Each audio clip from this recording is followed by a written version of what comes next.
जेव्हा माझ्या भावाचे एका अपघातात निधन झाले तेव्हा त्याची बायको 2 महिन्यांची गरोदर होती.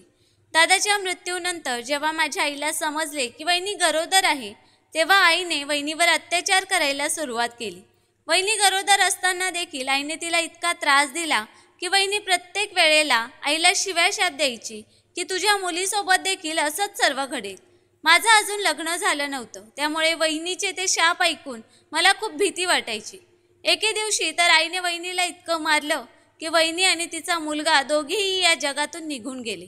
मग काही दिवसानंतर जेव्हा माझे लग्न झाले तेव्हा लग्नाच्या पहिल्या रात्री वहिनीच्या शापामुळे माझ्यासोबत असं काही घडलं की ज्यामुळे माझ्या पायाखालची जमीनच सरकली.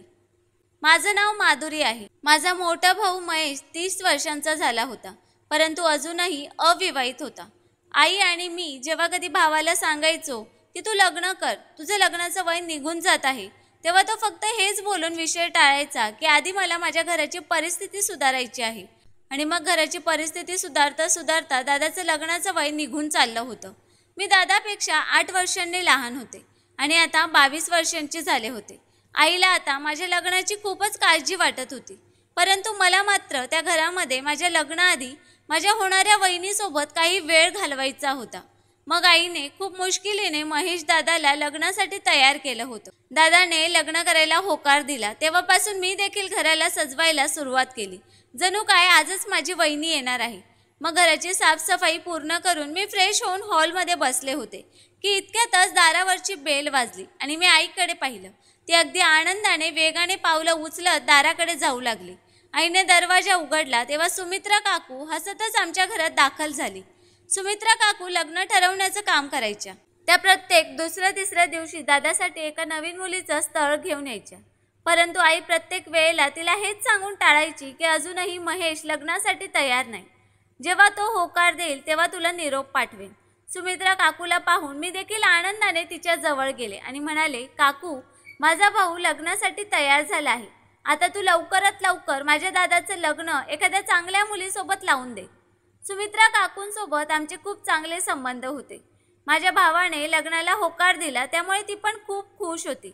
मग सुमित्रा काकू माझ्या आईजवळ बसली आणि माझ्या आईला मुलींचे फोटो दाखवू लागले. तेव्हा मी लगेच सुमित्रा काकूंना सांगितलं की काकू, आधी मला फोटो दाखव, माझ्यासाठी वहिनी मी स्वतः निवडेन.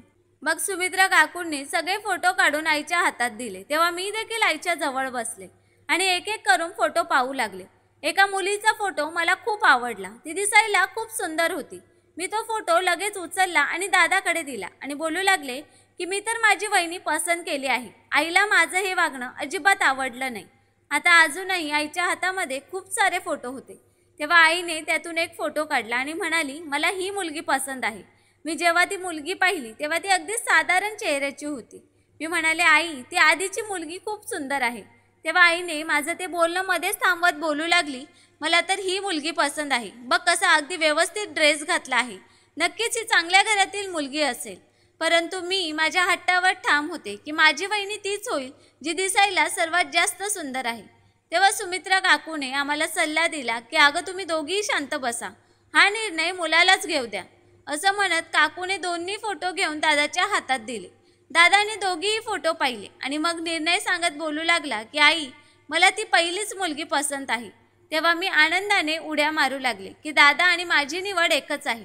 तेव्हा सुमित्रा काकू बोलू लागली की ठीक आहे, मी आजच या मुलीच्या घरी जाऊन पुढची बोलणी करते. मग मी म्हणाले की काकू, याच आनंदात मी तुमच्यासाठी एक खूप चांगला कडक चहा करून आणते. मग मी किचनमध्ये येऊन चहा बनवू लागले. चहा बनवताना मी माझ्या होणाऱ्या वहिनीबद्दल विचार करू लागले की जेव्हा ती येईल तेव्हा आमच्या घरामध्ये आनंद आणि आनंदच असेल. दादा आणि मी लहानपणापासूनच खूपच कष्ट, हाल अपेक्षा पाहिल्या होत्या. मी खूप लहान होते तेव्हाच माझ्या वडिलांचा मृत्यू झाला. माझी आई देखील तरुणपणातच विधवा झाली होती. वडिलांच्या मृत्यूला 1 वर्ष पूर्ण झाला तेव्हा मामाने आईवर दुसरं लग्न करण्यासाठी दबाव टाकला, परंतु आईने आमच्यासाठी दुसरं लग्न केलं नाही. त्यावेळेला घरामध्ये खूपच भांडण झालं होतं. हे तर आमचे नशीब होते की आईजवळ 20 तोळे सोनं होतं आणि काही रक्कम होती जी आईने सर्वांपासून लपवून तिच्या बँक लॉकरमध्ये ठेवले होते. जेव्हा गोष्टी प्रमाणाबाहेर गेल्या तेव्हा आई मला आणि दादाला घेऊन दुसऱ्या शहरात आली. इथे आईने एक भाड्याचं घर घेतलं आणि इज्जतीने तिचं आयुष्य घालवू लागली. आईने आम्हाला आई आणि बाप दोन्ही होऊन सांभाळलं होतं. दादाने 12वी पूर्ण केली तेव्हा आईने त्याला एक हॉटेल टाकून दिलं, कारण की ती अजून आमच्या शिक्षणाचा खर्च उचलू शकत नव्हती. आणि देवाची कृपा ही झाली की दादाचं तेच हॉटेल आज एका रेस्टॉरंटमध्ये बदललं होतं. आता त्याचा तो व्यवसाय खूपच चांगला चालू आहे. माझ्या घरामध्ये आता कोणत्याच गोष्टीची कमतरता नव्हती. हाच विचार करता करता मी चहा बनवला होता आणि मग चहा पिऊन काकू निघून गेली आणि दुसऱ्या दिवशी मिठाईच्या मागणीने परत आली, कारण की मुलीकडच्या लोकांनी दादाचे ते स्थळ स्वीकारले होते आणि लवकरात लवकर आम्हाला मुलीला पाहण्यासाठी घरी बोलावलं होतं. हे ऐकून आम्ही देखील खूप खुश झालो होतो. आम्ही देखील वेळ न घालवता दुसऱ्याच दिवशी वहिनीच्या घरी पोहोचलो. वहिनीच्या घरी आई आणि दादासोबत मी देखील गेले होते. आईने मला अडवण्याचा खूप प्रयत्न केला, परंतु मी आईचं काहीच ऐकलं नाही. मी माझ्या भावाच्या लग्नामध्ये माझे सगळे स्वप्न, माझ्या सगळ्या इच्छा पूर्ण करू इच्छित होते आणि ती वहिनी जिला मी फोटो पाहून पसंत केली होती, मग हे कसं शक्य होतं की तिला भेटण्याची संधी असेल आणि मी घरीच राहीन. वहिनीच्या घरी गेल्यानंतर आम्हाला खूप जास्त इज्जत आणि आपलेपणा मिळाला होता.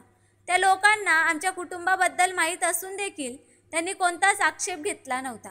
आईने नातं ठरवण्याच्या आधी सर्व सत्य परिस्थिती त्यांना सांगितली होती की कशा प्रकारे ती मुलांसाठी स्वतःच्या लोकांना सोडून इथे आली होती. तिची अशी अजिबात इच्छा नव्हती की पुढे जाऊन माझ्या दादाला यावरून काही ऐकावं लागेल. ते लोक खूप चांगले होते.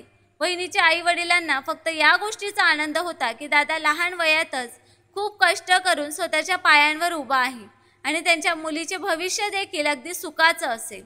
वहिनीला भेटून मला समजलं की ती अगदीच आमच्यासारखी आहे. तर फोटोमध्ये पाहून असं वाटत होतं की ती खूपच मॉडर्न विचारांची मुलगी असेल, परंतु असं अजिबातच नव्हतं. याच गोष्टीवर आई देखील अगदी बेफिकीर झाली, कारण की तिची होणारी सून अगदीच लाजाळू आणि एका घरंदाज कुटुंबातील आहे याची आता तिला खात्री पटली होती.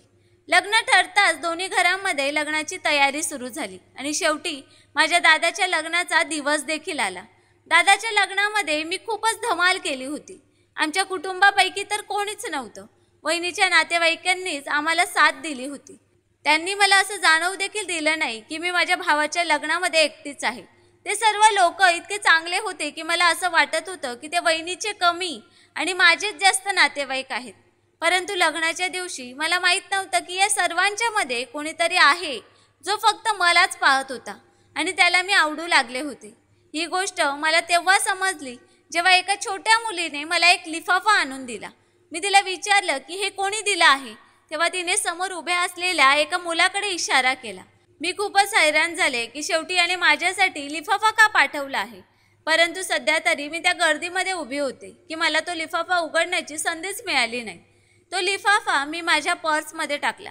एक नजर पुन्हा मी त्या मुलाकडे टाकली. तो दिसायला अगदी सुंदर तरुण मुलगा होता, परंतु मी त्याला याआधी कधीच पाहिलं नव्हतं. कदाचित तो देखील वहिनीचा कोणीतरी नातेवाईक होता.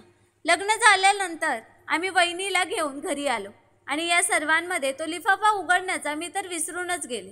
वहिनीच्या येण्यामुळे आमच्या घरामध्ये एक आनंदाची लहर उठली होती. माझी वहिनी सुशिक्षित होती आणि सोबतच चांगल्या विचारांची देखील होती.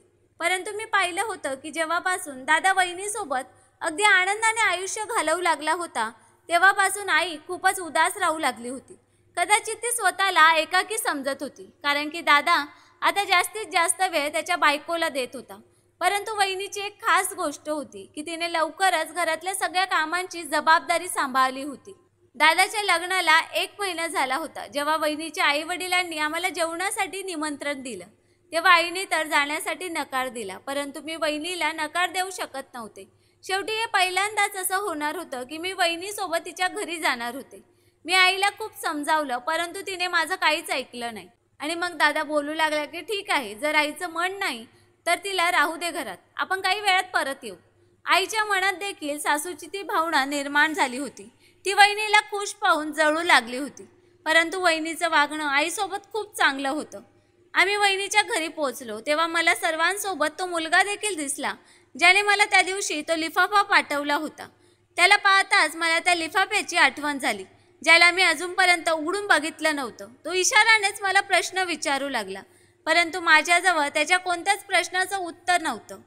माहीत नाही त्यामध्ये काय लिहिलं होतं, परंतु त्याच्या नजरेमध्ये मला माझ्याबद्दल प्रेम दिसत होतं. शेवटी तो त्याच्या प्रयत्नांमध्ये यशस्वी झाला आणि जेव्हा मी जेवण झाल्यानंतर वॉश बेसिनवरून हात धुवून परत येऊ लागले तेव्हा त्याचा आवाज माझ्या कानांवर पडला. मी मागे वळून पाहिलं तेव्हा तो उभा होता. तो बोलू लागला की तुम्हाला याची जाणीव तरी आहे का की एखाद्याला असं वाट पाहत ठेवणं किती वाईट गोष्ट आहे. मी म्हणाले माफ करा मला, परंतु मी अजूनही तो लिफाफा वाचला नाही. त्यामध्ये तुम्ही काय लिहिलं होतं? हे ऐकून तो एका क्षणासाठी शांत राहिला. मग बोलू लागला की माझं तुमच्यावर खूप प्रेम आहे. फक्त हेच लिहिलं होतं. मला तुमचं उत्तर आता याच वेळेला पाहिजे. मी अजून प्रतीक्षा करू शकत नाही. मी एका क्षणासाठी शांत झाले. माझ्या हृदयाची धडधड खूपच वाढली होती. खरं तर हे होतं की मी जेव्हा त्याला पहिल्यांदा पाहिलं होतं तेव्हा मला देखील तो मुलगा खूप चांगला वाटला होता आणि आज जेव्हा त्याने त्याच्या प्रेमाची कबुली मला दिली होती तेव्हा मला अजूनच चांगलं वाटत होतं. मी लाजत म्हणाले की तुमचं प्रेम मला कबूल आहे. असं म्हणत लगेचच मी तिथून पळत माझ्या वहिनीजवळ जाऊन बसले. मी त्याला अजून काही बोलण्याची संधी देखील दिली नाही. तो पूर्ण वेळ फक्त मलाच पाहत राहिला आणि मी देखील त्याच्या प्रेमाचं समजल्यानंतर त्यामध्येच रमून गेले. घरी पोहोचून मी वहिनीला त्याच्याबद्दल विचारलं की तो कोण होता. तेव्हा वहिनीने सांगितलं की तो माझा मानलेला भाऊ आहे, ज्याला माझ्या वडिलांनी सांभाळलं आहे, कारण की त्याच्या वडिलांचा लहानपणीच मृत्यू झाला होता. त्याच्याबद्दल मला अजूनही खूप सारं सांगितलं. त्याची खूप स्तुती देखील केली. त्याच्याबद्दल सर्व ऐकून माझ्या मनामध्ये त्याच्याबद्दल अजूनच प्रेम आणि आदर निर्माण झाला होता. एके दिवशी मी वहिनीच्या फोनवरून त्याला फोन केला आणि मग अशा प्रकारे आम्हा दोघांमध्ये गप्पा गोष्टी रंगू लागल्या. हळूहळू तो मुलगा वहिनीला भेटण्याच्या निमित्ताने आमच्या घरी देखील येऊ लागला आणि मग अशा प्रकारे आमच्या भेटीगाठी वाढू लागल्या. हळूहळू त्या मुलाबद्दल मी वहिनीला सगळं सांगितलं, कारण की माझी सर्वात चांगली मैत्रीण माझी वहिनीच होती. त्यामुळेच मी तिच्यापासून ही गोष्ट लपवून ठेवू शकले नाही. जेव्हा तिला आमच्या दोघांच्या पसंतीबद्दल समजलं तेव्हा ती खूप जास्त खुश झाली. त्या मुलाचं नाव अनिकेत होतं आणि अनिकेतला ती स्वतःचा भाऊच मानत होती. वहिनी आता मज्जा मस्करीमध्ये मला कधी कधी तिची वहिनी असा हाक मारायची. एके दिवशी तिच्या तोंडातून हा शब्द आईने ऐकला तेव्हा आई वहिनीवर खूपच रागवली. वहिनीला खूप ओरडली की तू माझ्या मुलीला उलटसुलट काहीही शिकवून तिचं डोकं खराब करतेस, तिला चुकीच्या मार्गावर आणतेस. पण खरं तर वहिनीचा यामध्ये काहीच दोष नव्हता. प्रेमाच्या मार्गावर तर मी कधीच खूप पुढे गेले होते. आईने वहिनीसोबत भांडण केल्यानंतर हे सर्व दादाला सांगण्याची धमकी दिली, परंतु वहिनीने तरी देखील माझ्यावर कोणताच आरोप लावला नाही. दादा घरी परत येण्याची वेळ जसजशी जवळ येत होती तसतशी वहिनीची आणि माझी भीती वाढतच चालली होती. आई देखील दाराकडे पाहून दादाची वाट पाहत होती. मग काही वेळाने दारावरची बेल वाजली. आईला वाटलं कदाचित दादा आला आहे. आईने लगेचच जाऊन दरवाजा उघडला, परंतु दारावर दादा नाही तर दुसराच कोणीतरी माणूस उभा होता, ज्याने आम्हाला दादाच्या अपघाताची बातमी सांगितली. ही बातमी ऐकून आम्ही तिघीही जोरात किंच आलो. वहिनीने लगेचच धावत पुढे येऊन दादाचा पत्ता विचारला की तो कुठे आहे. त्या माणसाने दवाखान्याचा पत्ता सांगितला. तेव्हा आम्ही तिघेही तिकडे गेलो. रस्त्यामध्येच वहिनीने तिच्या माहेरच्या लोकांना फोन केला, जिथून तिचे वडील आणि अनिकेत देखील दवाखान्यात आले होते. दवाखान्यात पोहोचल्यानंतर आम्ही पाहिलं की दादा खूपच जखमी झाला होता आणि खूप सारे डॉक्टर त्याच्यावर उपचार करण्यासाठी त्यावेळी तिथे उपस्थित होते. परंतु आमचं नशीब हेच होतं की आम्हाला वाईट बातमी ऐकायला मिळणार होती. खूप प्रयत्न करून देखील दादा शेवटी या जगातून निघून गेला होता आणि आम्ही पुन्हा एकदा निराधार झालो होतो. यावेळेला आमच्यासोबत वहिनीला देखील तेच दुःख मिळालं होतं. आमचं आयुष्य अगदी सुनसान झालं होतं. आत्ता कुठे आनंदाने आमच्या आयुष्यामध्ये पाऊल ठेवलं होतं. अजूनही आम्ही तो आनंद ठीकसा साजरा देखील केला नव्हता आणि आमच्या आयुष्यामध्ये हे असं वादळ आलं होतं. आम्हाला दादाशिवाय दुसरा कोणताच आधार नव्हता.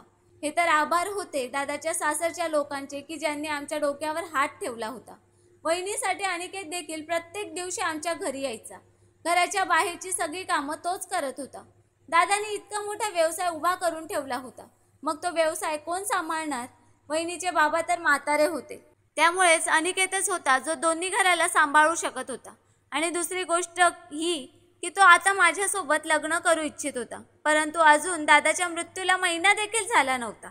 मग मी इतक्या लवकर माझ्या आईला लग्नाबद्दल कसं बोलू शकत होते? सध्या तरी मी त्याला शांत राहायला सांगितलं.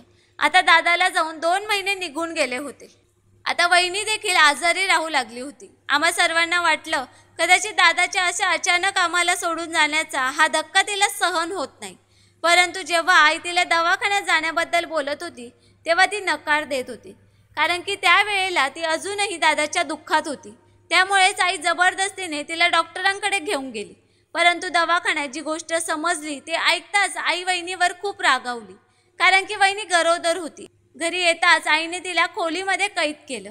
आता आई विचारू लागली की दादाला जाऊन 2 महिने झाले, आता वहिनी तो गेल्यानंतर कशी काय गरोदर राहू शकते. आईचा संशय अनिकेतवर जाऊ लागला, कारण की तो वहिनीचा मानलेला भाऊ होता आणि आजकाल तर आमच्या घरात त्याचंच येणं जाणं वाढलं होतं. परंतु मला माहीत होतं की अनिकेत असा मुलगा अजिबात नव्हता आणि नाही माझी वहिनी अशी होती. मी आईला समजावण्याचा खूप प्रयत्न केला, पण माझी आई माझी कोणतीच गोष्ट ऐकायला तयार नव्हती. नाईलाजाने मला अनिकेतला सांगावं लागलं की आईला त्याचं घरी येणं पसंत नाही, त्यामुळे त्याने देखील आता येणे जाणे बंद केले. आता आईने तर वहिनीला कैद करून ठेवलं होतं आणि तिच्यावर अत्याचार करणे, तिला वाईट साईड बोलणं सुरू केलं. वहिनीच्या माहेरहून जर तिला कोणी भेटायला यायचं तेव्हा वहिनीच्या तब्येतीचा बहाणा करून आई त्यांना भेटू देत नव्हती. पाहता पाहता वेळ अशीच निघून चालली होती. वहिनी खूपच त्रासात होती. तिचा 9वा महिना सुरू झाला होता तेव्हा तिची तब्येत खूप जास्त खराब झाली. आई वहिनीला दवाखान्यात घेऊन गेली नाही. तिची इच्छा होती की कशाही प्रकारे ते अनैतिक संबंधातून जन्माला आलेलं मूल पोटातच मरावं. वहिनीला खूपच त्रास होत होता. ती आईला हेच सांगायची की मी कोणतंच पाप केलं नाही, माझ्यावर अत्याचार करू नका, नाहीतर तुमच्या मुलीसोबत देखील हेच सर्व होईल. मी वहिनीचं ते बोलणं ऐकून अक्षरशः तडफडायचे. वाईट या गोष्टीचं वाटायचं की मी त्यावेळेला काहीच करू शकत नव्हते. वहिनीची अवस्था अगदी सहन करण्याच्या पलीकडे जात होती. परंतु जेव्हा वहिनी मरणाच्या दारात उभी राहिली तेव्हा आई तिला दवाखान्यात घेऊन गेली आणि तिथे जाऊन समजलं की वहिनीचा तर 10वा महिना सुरू झाला होता. याचा अर्थ दादा जाण्यापूर्वीच वहिनी गरोदर झाली होती. फक्त तिला ते 2 महिन्यानंतर समजलं. आईला तिच्या त्या वागण्यावर खूप पश्चाताप झाला, परंतु तोपर्यंत तर वेळ निघून गेली होती, कारण की मुलाला जन्म देताना वहिनीचा जीव वाचू शकला नाही. ती उपाशी आणि कैदेत असल्यामुळे खूपच कमजोर झाली होती. त्यामुळेच ती वेदना सहन करू शकली नाही आणि कायमस्वरूपी आम्हाला आणि स्वतःच्या मुलाला या जगात एकट्याला सोडून निघून गेली. मला वहिनीचे ते शिवाशाप आठवायचे. माहीत नाही ती कोणत्या वेदनेतून जात माझ्यासाठी हे शब्द बोलायची. हा विचार करून मला खूप रडू यायचं. परंतु आता काहीच होऊ शकत नव्हतं. त्यामुळेच आम्ही आमच्या दादाच्या मुलाला खूपच लाडाने सांभाळू लागलो. आता आमची सगळी अपेक्षा त्याच्याकडूनच होती. आता दादाचा मुलगा 2 वर्षांचा झाला तेव्हा अनिकेतने माझ्या आईजवळ माझा हात मागितला आणि माझं त्याच्यासोबत लग्न झालं. आईला देखील जगण्याचा एक आधार मिळाला होता. त्यामुळेच मी देखील बेफिकीर होऊन माझ्या सासरी आले. लग्नाच्या रात्री मी नवरी होऊन माझ्या खोलीत अनिकेतची वाट पाहत होते. तेव्हा त्याच वेळेला आईचा फोन आला की माझी तब्येत खूपच खराब झाली आहे, तिच्या छातीत खूप दुखत आहे. मी अनिकेतला घेऊन लगेचच आईजवळ पोहोचले, परंतु आई हार्ट अटॅकमुळे हे जग सोडून निघून गेली होती. परिसरातील लोकांचं म्हणणं होतं की तुझ्या आईची अवस्था इतकी खराब झाली होती की ती जमिनीवर पडून अक्षरशः तडफडत होती, ओरडत होती, किंचाळत होती, जणू एखादा जनावर तडफडत असतो. ॲम्ब्युलन्स येण्याआधीच तुझ्या आईचा जीव गेला. आईची अवस्था पाहून मला वाटलं की हे सर्व वहिनीचे शिव्याशाप होते, ज्यामुळे आईचा असा तडफडून तडफडून जीव गेला आणि ती तिच्या मुलीला देखील सुखात पाहू शकली नाही. आणि मग त्यानंतर अनिकेत आणि मी त्या मुलाला आईवडील म्हणून सांभाळू लागलो, कारण ते मूल म्हणजे माझ्या माहेरची शेवटची निशाणी होते. मित्रांनो, स्टोरी कशी वाटली ते कमेंट करून नक्कीच सांगा. आम्ही नेहमीच तुमच्या कमेंट्स आणि लाईकची वाट बघत असतो. स्टोरी आवडली असेल तर चॅनलला सबस्क्राईब करायला विसरू नका. धन्यवाद.